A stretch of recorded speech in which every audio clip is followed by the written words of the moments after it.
Hello दोस्तों, मैं उम्मीद करता हूँ कि आप लोग एकदम अच्छे होगे, एकदम मस्त होगे और बोर्ड एग्जाम की तैयारी एकदम बिंदास कर रहे होगे। ठीक है ना बच्चों आप लोगों के लिए मैं आज लेकर आया हूँ त्रिकोणमिति के अनुप्रयोग। मैं अमित आप सभी का टारगेट बोर्ड एग्जाम में स्वागत करता हूँ बच्चों। और आज का जो चैप्टर है बहुत एकदम लाजवाब होगा, बहुत मज़ा आएगा आज के चैप्टर में पढ़ने में। ठीक है ना बच्चों। और जो भी क्वेश्चन मैं लेकर आया हूँ ये लगातार कई वर्षों से आ रहे हैं। ठीक है ना, 2019, 2021, 2022, 2023, 2024, तो आपको ज़रूर देखने को मिलेंगे 2025 में भी। ठीक है ना बच्चों। आओ हम लोग देखते हैं क्वेश्चन नंबर फर्स्ट। और फर्स्ट में देखने से क्वेश्चन में फर्स्ट देखने से पहले हम लोग कुछ बेसिक चीज़ें पता कर लेते हैं, क्योंकि जब हम लोग कुछ बेसिक चीज़ें पता होंगी तभी आगे क्वेश्चन सॉल्व कर पाएंगे। ठीक है ना। और आज के जो क्वेश्चन है आप लोगों को भी मज़ा आएंगे पढ़ने में और मुझे पढ़ाने में। ठीक है ना बच्चों। सबसे हम लोग पहले पढ़ते हैं। यहाँ बच्चों मैंने कुछ इस तरीके से बता दिया हूँ, तो आओ हम लोग आज देखते हैं ये होता क्या है। ठीक है ना। ये क्या होती है। अब आप लोग सोच रहे हो ये सर ने ये क्या बना दिया है। तो दोस्तों ये जो रेखा होती है, ये रेखा कौन सी होती है दोस्तों, इसको हम लोग बोलते हैं क्षैतिज रेखा। क्या बोलते हैं, क्षैतिज रेखा बोलते हैं। क्या बोलते हैं, क्षैतिज रेखा बोलते हैं। अगर दोस्तों ये जिस तरीके से ये देखा जाए इसे क्या बोलते हैं, दृष्टि रेखा। क्या बोलते हैं, दृष्टि रेखा। क्या बोला जाता है इस रेखा को, दृष्टि रेखा बोला जाता है। क्या बोला जाता है दोस्तों, दृष्टि रेखा बोला जाता है। और अगर कोई वस्तु यहाँ इस तरीके से देखी जा रही है, यानी कि अगर जब कभी भी आपको बोल दिया जाए अवनमन कोण, क्या बोल दिया जाए, अवनमन कोण बोल दिया जाए दोस्तों, तो वहाँ पर हम लोग क्या करते हैं, नीचे से देखेंगे। क्या देखेंगे, सॉरी ऊपर से। जब अवनमन कोण कभी बोलेगा तो वस्तु यहाँ पर होगी तो यहाँ पर कोण बनेगा। इसको क्या बोलते हैं, अवनमन कोण। अवनमन कोण, इसको क्या बोलेंगे, अवनमन कोण बोलेंगे। ठीक है ना बच्चों। अगर जब कभी अगर यहाँ पर वस्तु बन रही, क्या बन रही हो, अब क्या होते हैं दोस्तों, कभी आप लोग देखने को मिल जाएगा जो ये वाला होता है और ये वाला होता है, यहाँ क्या हो जाता है, एकांतर कोण भी होते हैं। ये इसके क्या होते हैं, बराबर होते हैं। और ये क्यों बराबर होते हैं, एकांतर कोण के नियम से। ठीक है ना बच्चों, ये क्या होते हैं, एकांतर कोण के नियम से। और एक तरीका है, इसको जब कभी वस्तु नीचे से इस तरीके से देखा जाए उसे क्या बोलते हैं, उन्नयन कोण। क्या बोलते हैं, उन्नयन कोण। क्या बोलेंगे दोस्तों, उन्नयन कोण बोलेंगे। ठीक है ना दोस्तों। थोड़ा मैं बहुत छोटा छोटा लिख दिया हूँ और ज़रा मैं बड़ा कर देता हूँ इसको।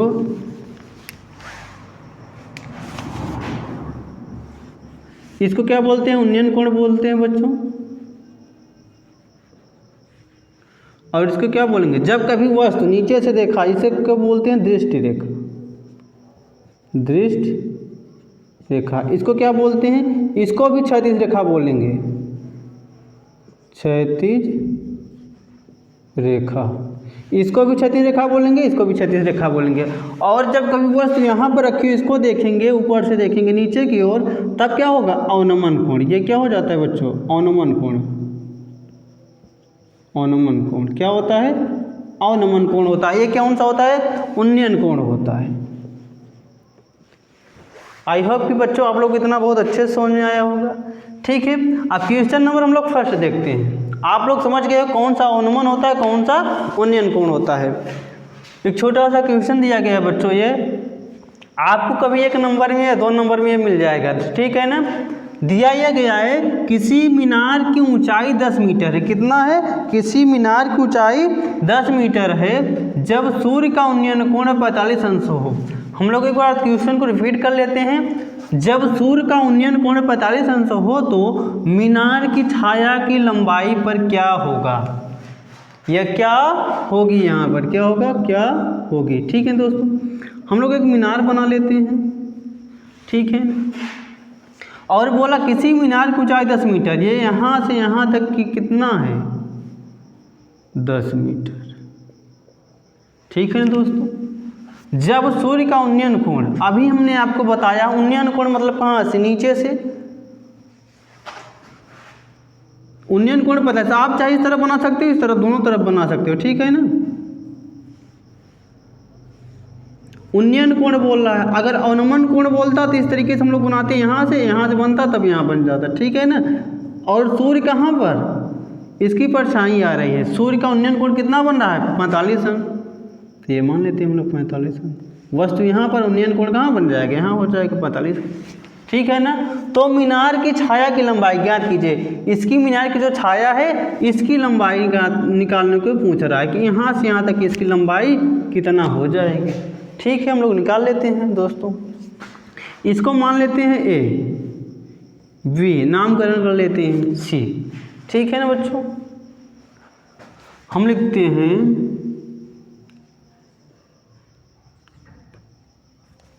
त्रिभुज ए बी सी में, क्या है त्रिभुज ए बी सी, ठीक है ना बच्चों।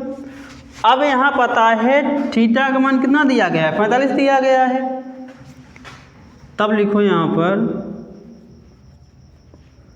tan थीटा क्या होगा। अब हमको लंब दिया आधार नहीं पता है, लंब दिया गया आधार नहीं पता है, ठीक है ना। ये tan थीटा फॉर्मूला क्या होता है, लंब बटा आधार, तो ये क्या हो जाएगा ए बी, और ये क्या हो जाएगी बी सी, क्या हो जाएगी बी सी। थीटा का वैल्यू कितना दिया गया दोस्तों 45 दिया गया है, तो लिख दो tan 45 अंश बराबर ए बी का मान कितना दिया गया है 10, और बी सी का मान कितना दिया गया दोस्तों, कुछ नहीं दिया, इसको ही तो निकालना है बी सी, यानी यहाँ से यहाँ तक छाया की लंबाई हमको यही तो निकालना है। आप चाहो तो एक्स मान लो, पर हम लोगों को यही तो निकालना है, ठीक है ना, यहाँ से यहाँ तक लंबाई। तो tan 45 कितना होता है दोस्तों, 1 होता है, 1 रख लेते हैं। ये कितना है 10, ये क्या है बी सी।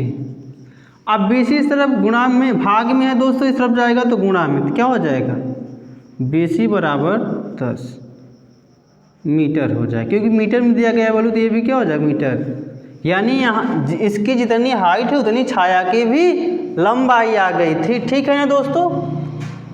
आई होप कि आप लोगों को बहुत अच्छे समझ में आया होगा। फिर से मैं एक बार रिपीट कर देता हूँ, किसी मीनार की ऊंचाई 10 मीटर है, तुमने बोल दिया 10 मीटर, इसको लिख दिया, ठीक है ना। किसी मीनार की ऊंचाई 10 मीटर है, जब सूर्य का उन्नयन कोण, यहाँ सूर्य यहाँ कहीं पर है, और यहाँ से इसका उन्नयन कोण कितने का बन रहा है 45 अंश का, यहाँ से इसका कितना बन रहा है, जो मीनार है मीनार की छाया का उन्नयन कोण 45 अंश बन रहा है। तो मीनार की लंबाई ज्ञात कीजिए, यहाँ से यहाँ तक इसकी लंबाई ज्ञात करनी थी, मीनार की लंबाई पर क्या होगी, तो छाया की जो लंबाई हुई थी मीनार से, ये हमने ज्ञात किया। फिर tan थीटा मान लिया, ये होता है लंब बटा आधार, तो हमने लिख दिया ए बी, ये होता है लंब, यानी जो थीटा के सामने वाली भुजा क्या होती है लंब, उसके जस्ट नीचे वाली भुजा क्या होती है आधार, ठीक है ना। तो ए बी हो गया लंब, आधार क्या हो गया बी सी, और थीटा का मान 45 दिया तो हमने 45 रख दिया, ठीक है ना बच्चों। ए बी का मान 10, प्यारे बच्चों आप लोग बहुत अच्छे से इतना समझ में आया होगा, ठीक है ना। और बी सी का वैल्यू तो हमें ज्ञात ही करना था, तो बी सी हमने रख दिया, और बी सी को इस तरफ लाया, 1 में गुणा करेंगे तो बी सी आएगा, और 10 दिया गया तो 10 क्या हो जाएगा मीटर, ठीक है ना दोस्तों। अब हम लोग चलते हैं प्यारे बच्चों नेक्स्ट क्वेश्चन की ओर, आप लोग इनको कर लो, ठीक है ना।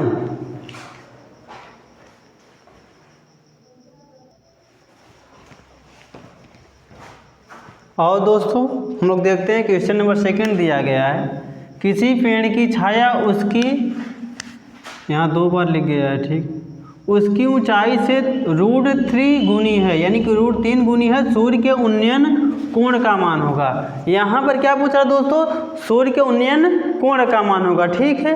और हम लोग देखते हैं, कोई एक पेड़ है, मैंने पेड़ लिख लिया, फिर बोला कि किसी पेड़ की छाया उसकी, मैंने यहाँ पर मान लो एक पेड़ हो चुका है, बना चुके हैं, उसकी ऊंचाई से √3 गुनी है, यहाँ ऊंचाई है, ठीक है ना, ठीक है दोस्तों। हम लोग मान लेते हैं इसको ए बी सी, ठीक है ना। सूर्य के उन्नयन कोण का मान होगा। तो आप लोग देखते हैं,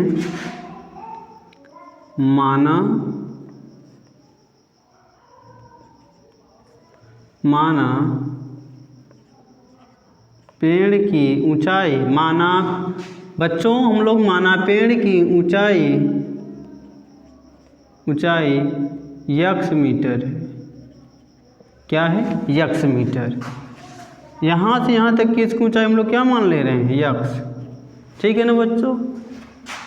क्या मान लिए हम लोग? यक्स मान लिए हैं। ठीक है ना?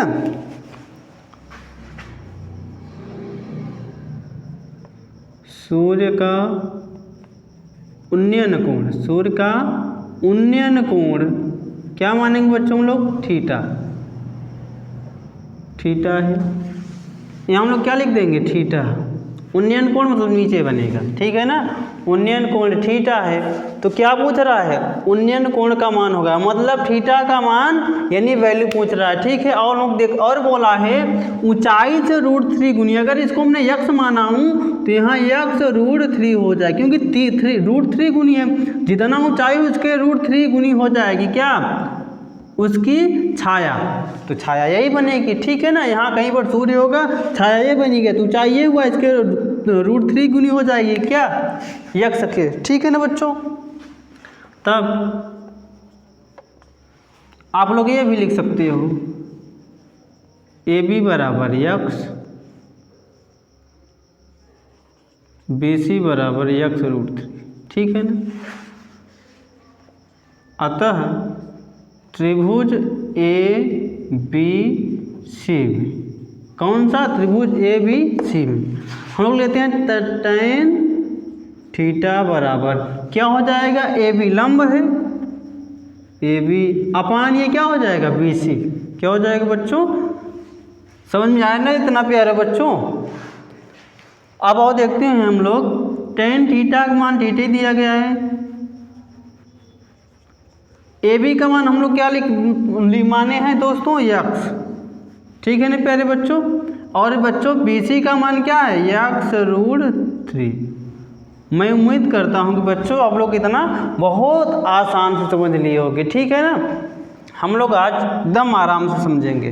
और यहाँ पर यक्स से ये यक्स जब कट जाएगा बच्चों तो क्या बचेगा? tan थीटा बराबर 1/√3। ये बताओ बच्चों ये किसका मान होता है? आप लोग तो बता ही सकते हो ना। ठीक है? चलो तो लिखते हैं हम लोग, tan थीटा बराबर ये होता है बच्चों tan 30 अंश का मान। किसका होता है? tan 30 अंश का मान होता है 1/√3 tan 30 अंश। tan ये खत्म हो जाता है इनवर्स में। ठीक है? इस तरीके से तो यहाँ बचेगा दोस्तों थीटा बराबर 30 अंश। यही तो ज्ञात करना था। ठीक है ना बच्चों? आई होप कि आप लोगों को ये बहुत अच्छे से समझ में आया होगा सेकंड वाला भी क्वेश्चन। अब हम लोग बच्चों चलते हैं, मेरे प्यारे बच्चों आप लोग बहुत अच्छे से समझ रहे होंगे। अब हम लोग चलते हैं क्वेश्चन नंबर 3 की ओर। ठीक है ना बच्चों?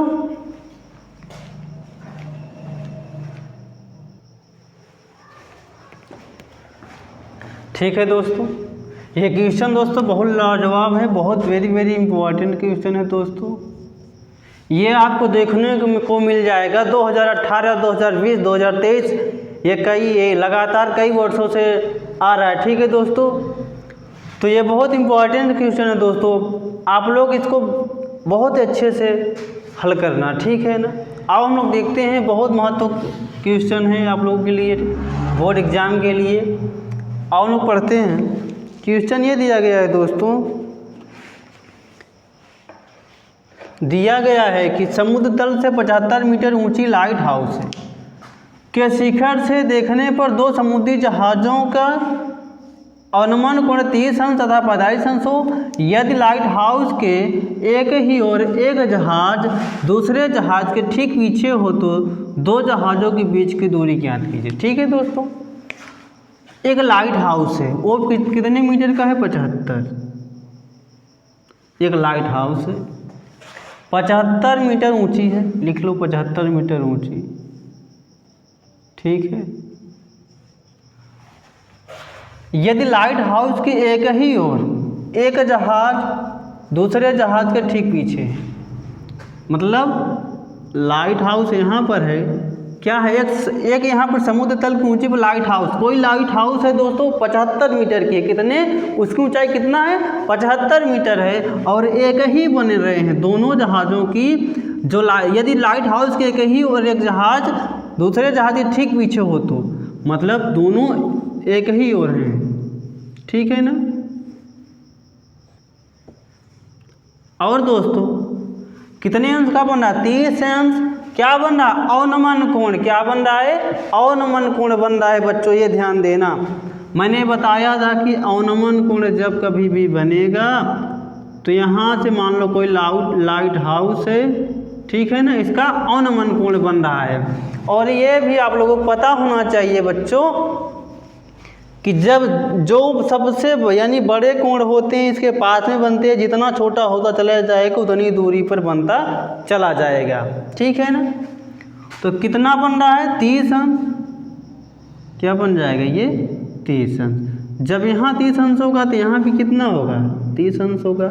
ये क्यों होता है दोस्तों, आप लोग जानते हो, एकांतर कोण के नियम से हो दोस्तों, ये कोण एक दूसरे के बराबर होते हैं, ये इस तरफ इसके बराबर होगा। और फिर कितने का बन रहा है 45 अंश का, कितने का दोस्तों 45 अंश, 45 अंश का अगर ये वाला है तो ये वाला भी कितने का बनेगा 45। हम लोग इसका नामकरण दे लेते हैं दोस्तों, औल देते हैं, यहाँ ए बी सी डी इसको देते हैं ई, ठीक है ना बच्चों। ये चित्र अगर आप बना लिए क्वेश्चन यूं सॉल्व हो जाएगा, ठीक है ना बच्चों। इसलिए क्वेश्चन को एक नहीं 2 बार पढ़ो, पर बहुत अच्छे से पढ़ो, बहुत ध्यान लगा कर पढ़ना है। फिर से मैं एक बार रिपीट करवा देता हूँ, बता देता हूँ। समुद्र तल से 75 मीटर ऊंचाई इसकी दी गई है। लाइट हाउस के शिखर से देखने पर 2 समुद्री जहाज़ों का अवनमन कोण 30, तो मैंने 30 और 45 बना दिया है। यदि लाइट हाउस के एक ही ओर हैं दोनों जहाज़ों के बीच की दूरी ज्ञात कीजिए। मतलब एक जहाज़ यहाँ पर मान लेते हैं हम लोग है कोई जहाज़, और एक जहाज़ यहाँ पर है, इनके बीच की दूरी ज्ञात करने के लिए हम लोग इसको मान लेते हैं यक्स। क्या मान लेते हैं, 2 जहाज़ों के बीच की दूरी को हम लोग क्या मान लेते हैं दोस्तों, यक्स मान लेते हैं, ठीक है। अब हम लोग करते हैं, माना दोनों जहाज़ों, मेरे प्यारे बच्चों ध्यान से देखना, दोनों जहाज़ों के बीच की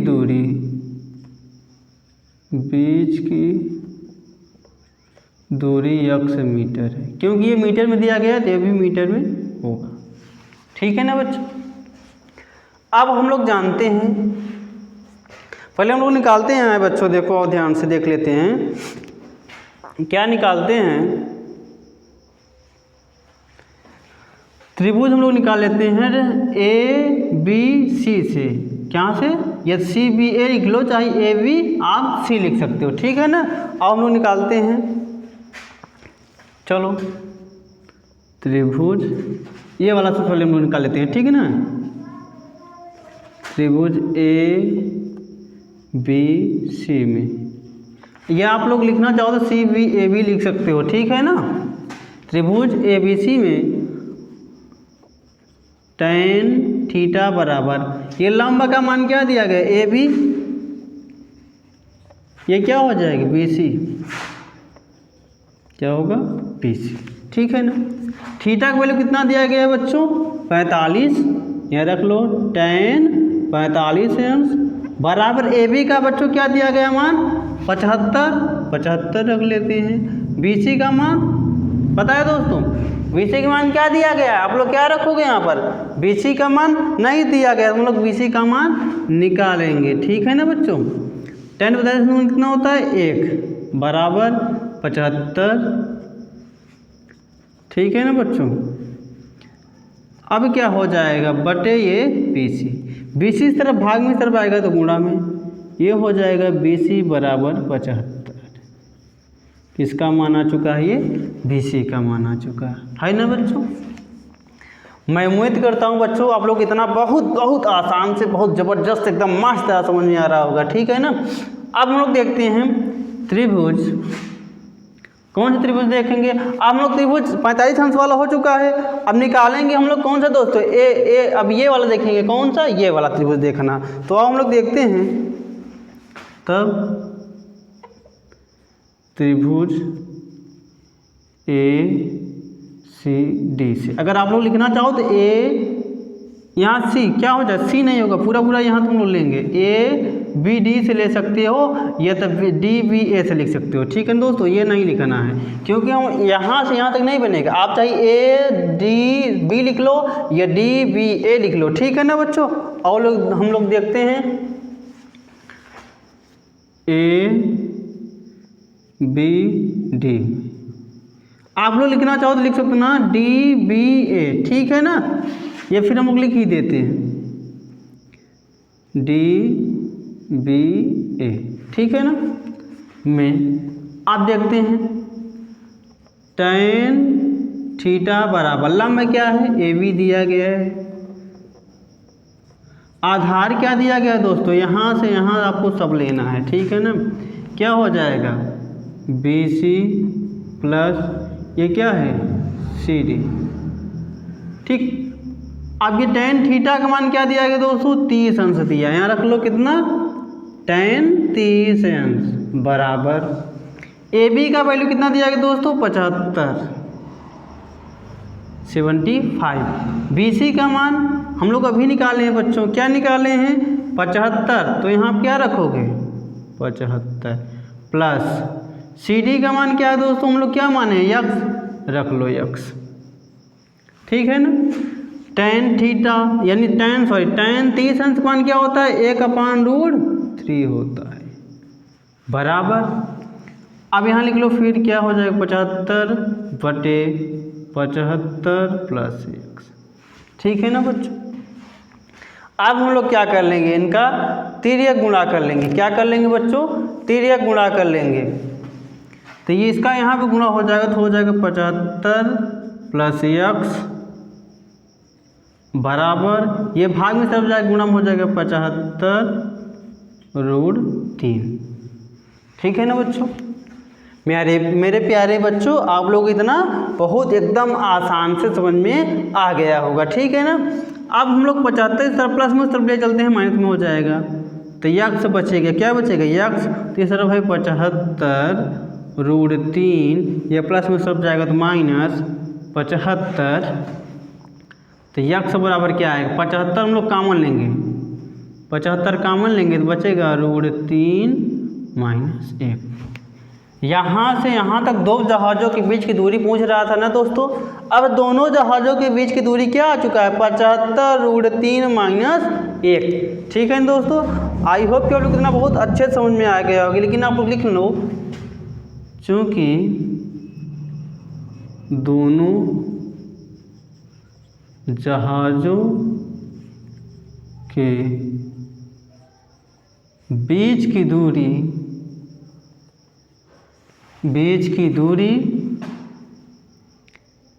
75√3 - 1 होगी।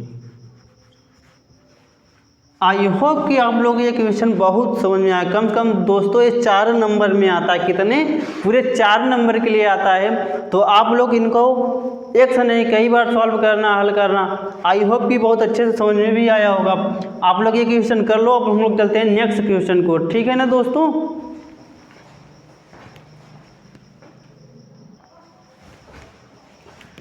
ठीक है दोस्तों, अब हम लोग चलते हैं क्वेश्चन नंबर 4 में दिया गया है, यानी क्वेश्चन नंबर 4 में एक मीनार के पाद बिंदु से एक भवन के शिखर का उन्नयन कोण 30 अंश है और भवन के पाद बिंदु से मीनार के शिखर का उन्नयन कोण 60 अंश है। यदि मीनार 50 मीटर ऊंची हो तो भवन की ऊंचाई ज्ञात कीजिए। ठीक है दोस्तों, आओ हम लोग देखते हैं। कोई दोस्तों एक मीनार है, क्या है, एक मीनार है, ठीक है, 50 मीटर ऊंची है। पूरा इसकी ऊंचाई कितना है, 50 मीटर, ठीक है।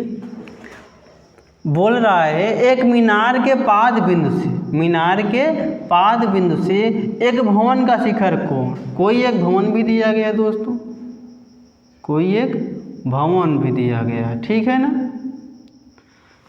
क्वेश्चन ये बोल रहा है दोस्तों कि बिंदु पाद बिंदु, मीनार के पाद बिंदु से भवन का शिखर का उन्नयन कोण, भवन के शिखर का उन्नयन कोण 30 है। मतलब जो मीनार है इसके पाद से भवन का उन्नयन कोण, मतलब यहाँ से कितना बन रहा है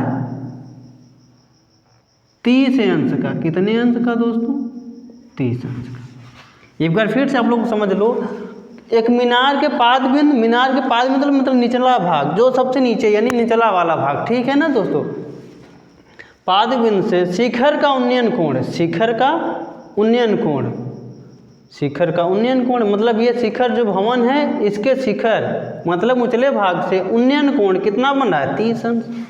फिर बोला और भवन के पाद बिंदु, कहाँ से ये भवन है, भवन के ये क्या है भवन है, भवन के पाद बिंदु से किसका मीनार का शिखर का, मीनार के शिखर का उन्नयन कोण, मीनार के शिखर का उन्नयन कोण कितने का बन रहा है दोस्तों 60 अंश, ठीक है ना।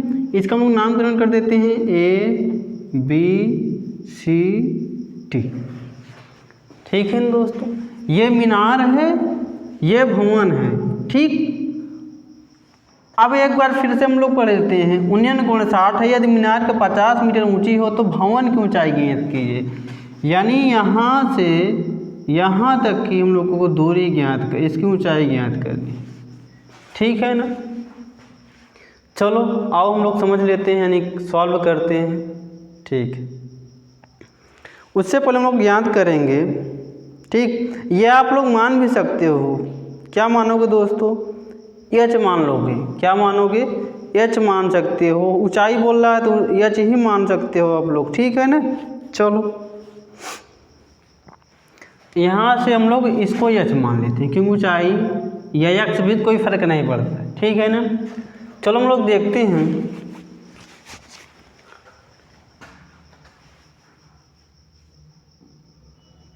माना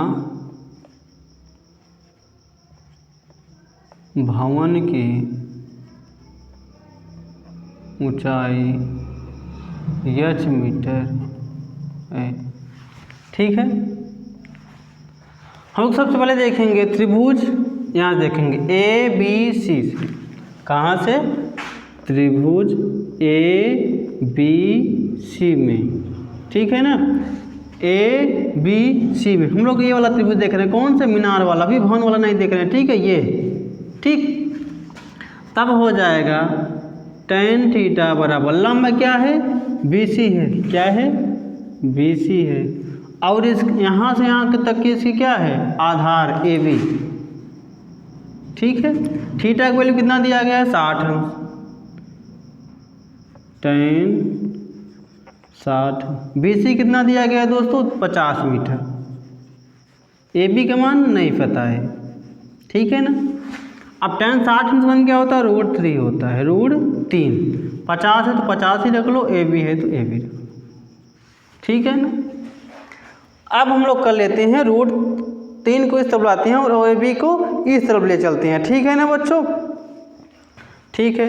अब कर लो इसको, ए बी बराबर 50, ये इस तरफ आएगी तो भाग में हो जाएगी √3, ये किसका मान आया है ए बी का आया है।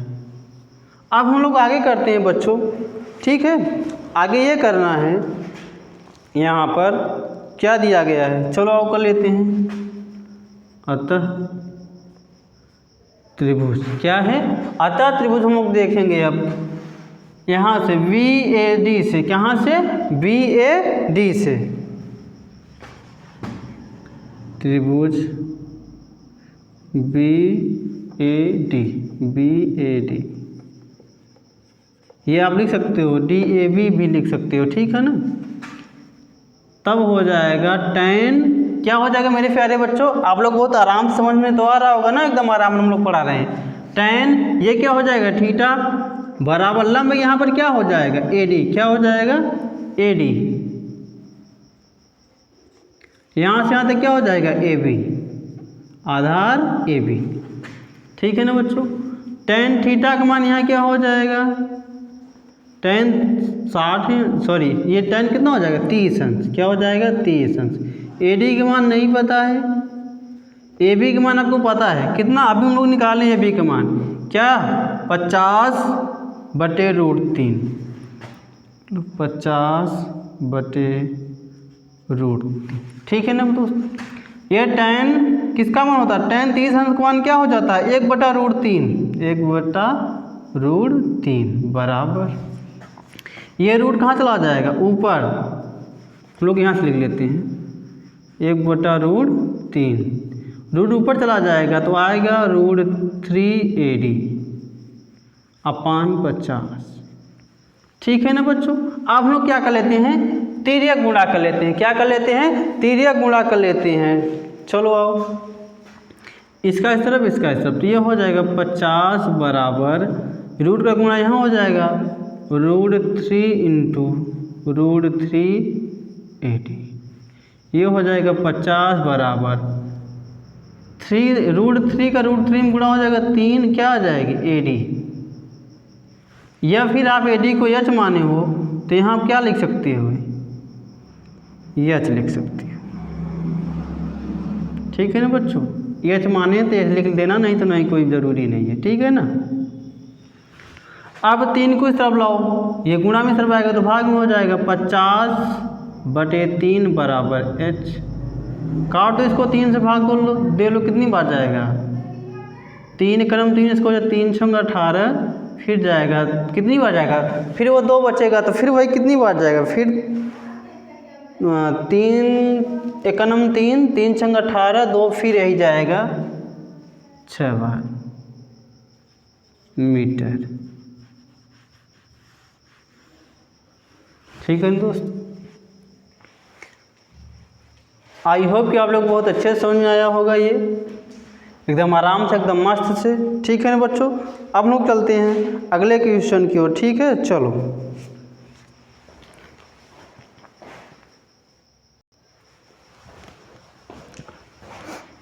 मेरे प्यारे बच्चों, ये क्वेश्चन आप लोगों को कई वर्षों से देखने को मिल रहा है, यानी कि लगातार ये कई वर्षों से आ रहा है।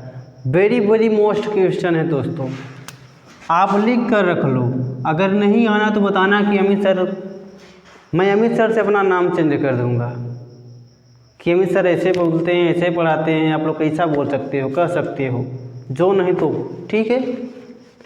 ये क्वेश्चन ज़रूर आएगा बच्चों, आप लिख कर ले लो इस टाइप क्वेश्चन। सवाल हम लोग यानी एक बार रिपीट कर लेते हैं क्वेश्चन। दिया गया 1.5 मीटर लंबा एक लड़का, कोई एक लड़का है जो 1.5 मीटर का है, 30 मीटर ऊंचे एक भवन से कुछ दूरी पर खड़ा है।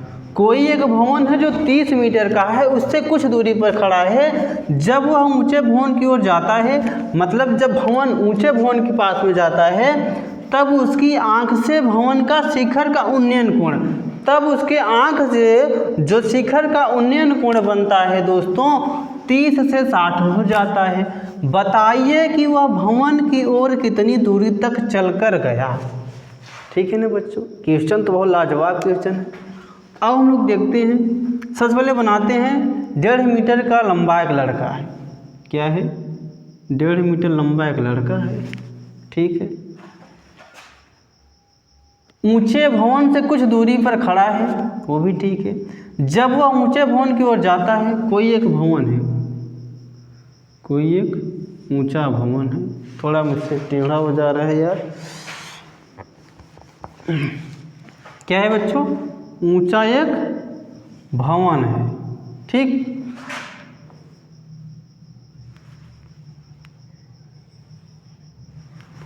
ये यहाँ 1.5 मीटर का क्या हो गया? लड़का है। और ये 30 मीटर के, ये फिर इसको और मैं छोटा कर देता हूँ, काफ़ी ये बड़ा लग रहा है, 1.5 मीटर का नहीं। ठीक है ना, ये हो गया। इसकी लंबाई 1.5 मीटर की, कितना है? 1.5 मीटर की। और एक भवन जो है यहाँ से इसका कितना है? 30 मीटर। कितना है ये? 30 मीटर का। ठीक। का उन्नयन कोण 30 अंश से 60 अंश हो जाता है। जब ये लड़का यहाँ से देखता है तो 30 अंश का हो जाता है। 30 पहले कितने अंश का हो जाता है, ये हम लोग एकदम ध्यान यानी चोर से देखना है। कितने अंश का, 30 अंश का। 30 अंश का, 30 अंश से 60 अंश हो जाता है। आप लोग जानते हो 30 अंश से 60 अंश का हो जाता है। ठीक है ना बच्चों, हम लोग इनका नामकरण कर लेते हैं। A B C D E F। ठीक, आई होप कि आप लोग इतना बहुत अच्छे समझ में आ रहा होगा। या फिर हम लोग कर लेते हैं, अच्छा यहाँ E F G कर लेते हैं ना। ठीक है बच्चों, ये ध्यान ये देना है कि कितनी दूरी तक चल कर गया, हम लोग यही तो निकालना है ना, कितनी दूरी तक चल कर गया। जैसे जिस तरीके से क्वेश्चन बोला हम लोगों ने उस तरीके से इनका चित्र बनाना शुरू कर दिया और बनाया। ठीक, अगर इतना यानी यहाँ तक भवन का क्या है, छाया है, जो भी है शिखर, ऊंचे भवन से दूरी पर खड़ा है। ठीक है, और यहाँ क्या है, लड़का है, यानी यहाँ से यहाँ तक की दूरी हम लोग क्या कर रहे हैं, ज्ञात। अगर ये यहाँ से यहाँ तक x हो जाएगा तो क्या यहाँ से यहाँ तक x नहीं होगा, उतना ही तो होगा ना। समझ में आया ना मेरे प्यारे बच्चों। चलो हम लोग सिद्ध करते, सवाल को हल करते हैं। चूंकि यहाँ से यहाँ तक की लंबाई कितना है, इतना, अगर यहाँ से यहाँ तक लड़की की लंबाई 1.5 मीटर है तो यहाँ से यहाँ भी तो 1.5 मीटर होगी ना। तो पूरी लंबाई कितना दिया गया है, 30 मीटर। अगर यहाँ से यहाँ तक की हमको लंबाई ज्ञात हो जाएगी तो काम बन जाएगा। तो चलो हम लोग इसकी लंबाई ज्ञात कर लेते हैं। ए बी बराबर लिख लेते हैं, ए बी बराबर, क्योंकि हमको किसका मान निकालना है, ए बी का मान निकालना है ना। ए बी बराबर लिख सकते हो आप ए सी माइनस, क्योंकि यहाँ से यहाँ तक क्या है, ए सी माइनस ये क्या है, बी सी। तब ए सी का मान 30 है, माइनस कितना हो जाएगा, 1.5, घटा लो कितना आएगा।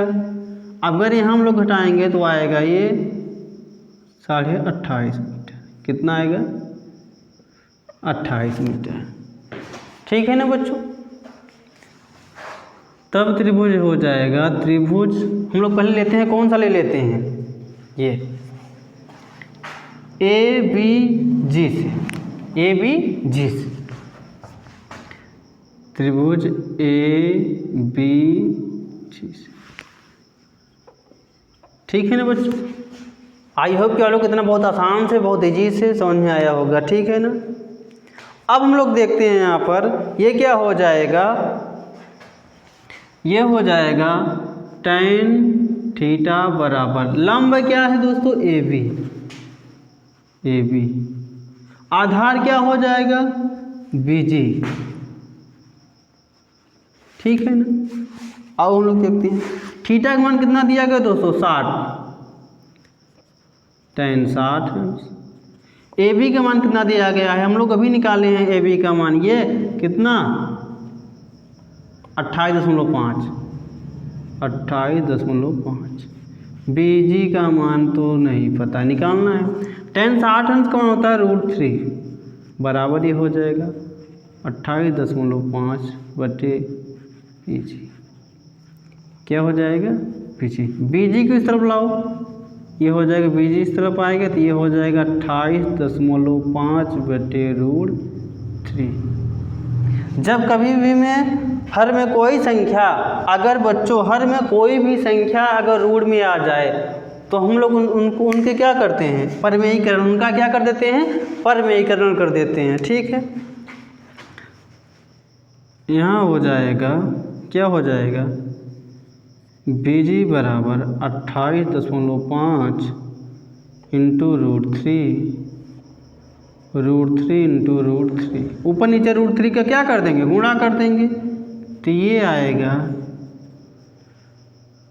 28.5 √3 का √3 में गुणा करें कितना आएगा, 3 आएगा।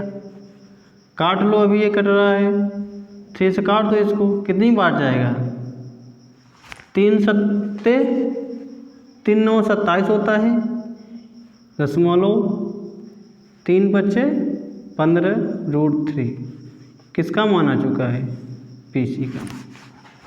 ठीक है ना मेरे प्यारे बच्चों, आप लोग बहुत आसान से समझ में आया होगा। एक मैं फिर से रिपीट कर देता हूँ, tan थीटा बराबर AB/BG हो जाएगा। थीटा का वैल्यू दिया गया था 60, हम लोगों ने रख दिया 60।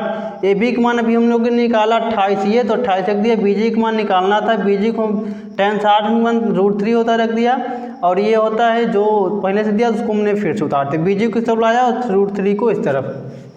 अब हमने क्या कर दिया, √3 का ऊपर नीचे गुणा कर दिया। यहाँ पर गुणा करने के बाद √3 का गुणा √3 करेंगे तो 3 आ जाएगा, 3 से हमने काट दिया, कितना आ गया 9.5√3। ठीक है ना बच्चों, आई होप कि आप लोग इतना बहुत आसान से समझ में आया है। अब हम लोग चलते हैं तब, अब ये वाला देखेंगे, ठीक है ना, त्रिभुज ABF में ये आप लिखना चाहो तो FBA भी लिख सकते हैं, ठीक है ना। tan थीटा बराबर AB अपान क्या हो जाएगा BF। ठीक है ना बच्चों, थीटा का वैल्यू दोस्तों क्या दिया गया 30 अंश, लिख लो tan 30 अंश बराबर AB का मान पता है 28.5, ये हम लोग निकाले 28.5। और बच्चों यहाँ क्या हो जाएगा VF का बच्चों मेरे प्यारे बच्चों यहाँ पर हो जाएगा, यहाँ से यहाँ तक दूरी ये लिख लो FG प्लस BG। ठीक है ना, tan 30 अंश का मान क्या होता है 1/√3, 28.5। FG का मान क्या हम लोग माने हैं X, BG का मान क्या हम लोग निकाल चुके हैं दोस्तों, ये BG का मान निकाल चुके हैं 9 यानी कि 9.5√3, 9.5√3। अब इनका तिर्यक गुणा कर देंगे, ये हो जाएगा यहाँ पर x प्लस 9.5√3, इसका इस तरफ गुणा हो जाएगा 28.5√3।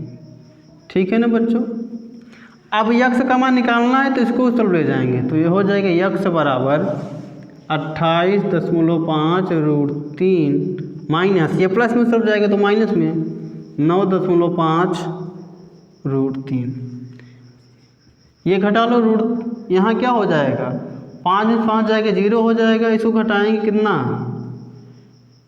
बचेगा 19√3। किसका मान निकाला यक्स का, यही तो इन दोनों के बीच की दूरी का भवन, और कि पूछ रहा था कितनी दूरी तक चल कर गया, तो बच्चा जो है यानी कि कितना चला 19.19√3 तक चला। ठीक है ना मीटर। ठीक है ना मेरे प्यारे बच्चों, आई होप कि आप लोग बहुत अच्छे से समझ में आया होगा ये पूरे क्वेश्चन। अभी तक हम लोग जितने बताए 5 क्वेश्चन तक। ठीक है ना बच्चों, आई होप कि आप लोग ये पार्ट 1 था, और इसी तरीके से वीडियो पाने के लिए पार्ट 2 के लिए आप लाइक शेयर सब्सक्राइब जरूर करें, और दोस्तों ज़्यादा से ज़्यादा शेयर करें, और इसी तरीके से आप लोग हर एक क्वेश्चन का जो भी न आए और कमेंट जरूर करें। ठीक है दोस्तों, जय हिंद, धन्यवाद।